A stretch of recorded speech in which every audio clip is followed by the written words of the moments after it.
A reading from the Holy Gospel according to Saint Luke, chapter 16, 19 to 15. 9 to 15.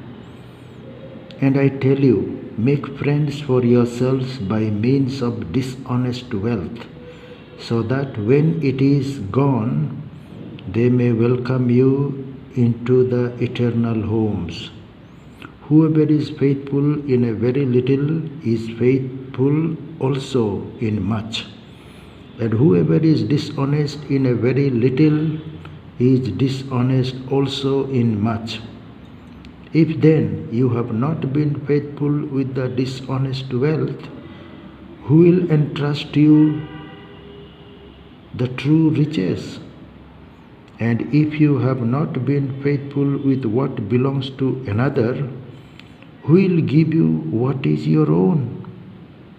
No slave can serve two masters, for a slave will either hate the one and love the other, or be devoted to the one and despise the other. You cannot serve God and wealth.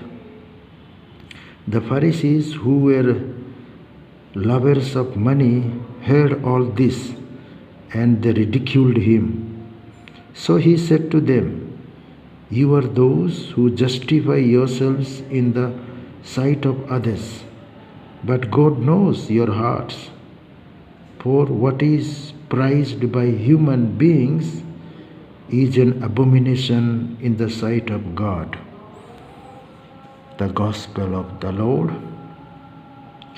Dear friends, we have heard the Gospel as Jesus is explaining his disciples and Pharisees heard about it.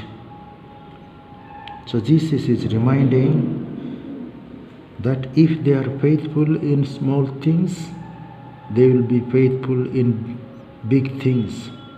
If they are dishonest in small things, they will be dishonest in big things. As the shrewd manager was dishonest, he was dishonest with earthly riches, and he would be also dishonest in the heavenly riches. Jesus is reminding them, if you are not faithful with the things of another, who will give you what is your own? So bit mysterious with the teachings of Jesus. We have been not faithful with the things of others. How can we be faithful with the things what is ours?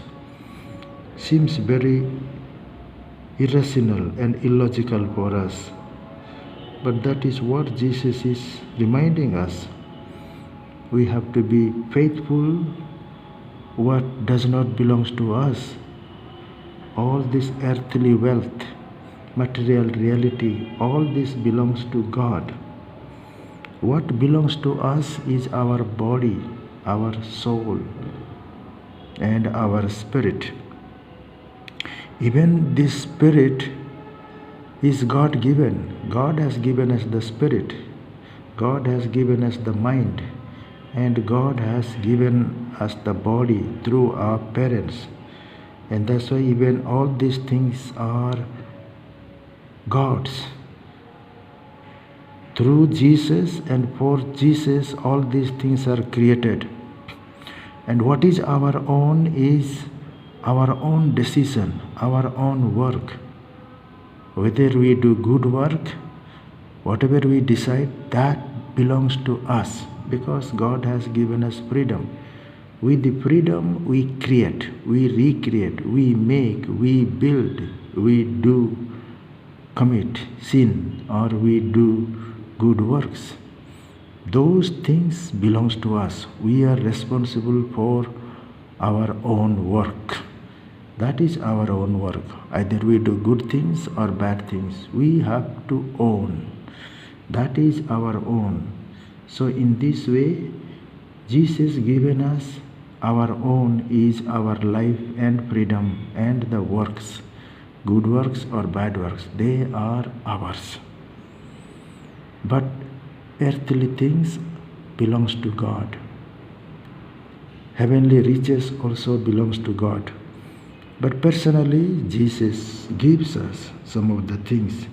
And that's why he is telling us, if you are unfaithful to the other things because they do not belong to you, material realities, money, land, property, wealth, whatever, all those things, they primarily they belong to God. Secondarily, they belong to the human beings who have produced it. And thirdly, only when we possess or when we share them, then they belongs to us. But primarily they are God's, others. Sin and good works are primarily ours. Whatever we think, whatever we decide, whatever we do, all those our own. Good things, virtuous things or vices, all belongs to us. But when we accept them, then God forgives us. And that's why he says, no slave can serve two masters. We cannot have two masters, God and wealth, God and mammon. Either we will love God and hate mammon, or hate wealth,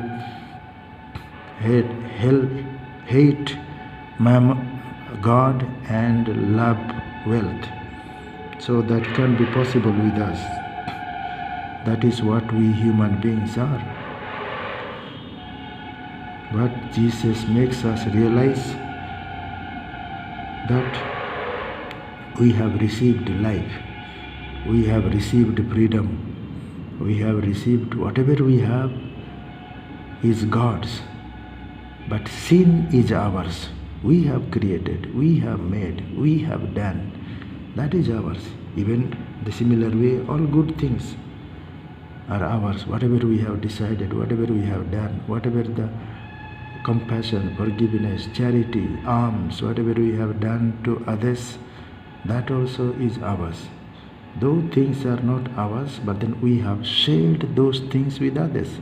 Our time, our energy, our love, our wisdom, our knowledge, we share with others. So in that way we become charitable participants in the divine work. If we do evil, we become the participants of the devil. So in this way we destroy ourselves. So let us be sincere and honest to ourselves, so that we can become sincere and honest to others and God.